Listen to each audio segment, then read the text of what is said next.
Hello guys, for today's video kita kung paano gagamitin ang Micro 200 ng Lancol battery tester. So, ganito lang siya paggamit guys, kung paano test kung gagamit pa ba ang battery or hindi na, or good to use pa ba.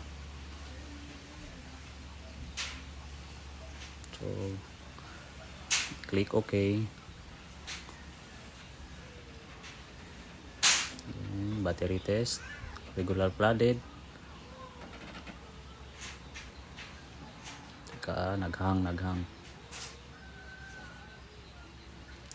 So GB, then 150 ampere. Yan, testing pa. So yan, need to replace na talaga ang battery. Hirap na yan i-repair. So mag-test muna tayo ng isa. So isang kamay lang kagamit kasi naka-hold sa phone. Isa. So ito na namang isa ating gagamitin at i-test. Tinanggal na yung mga battery kasi use na, hindi na magagamit, hindi na makaka-start. Magagamit pa rin yan pang emergency.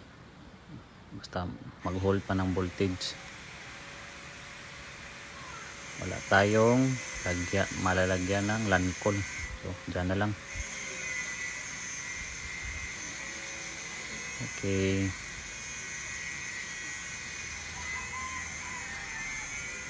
Click positive.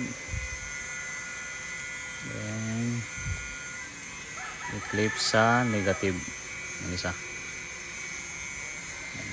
Yan.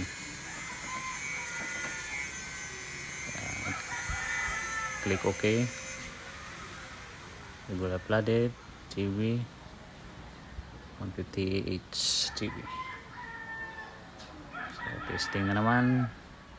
Then sira pa din. Mataas na ang resistance niya. Internal resistance. So need talaga replace na yan. Hindi na yan magagamit pang starting ng sasakyan.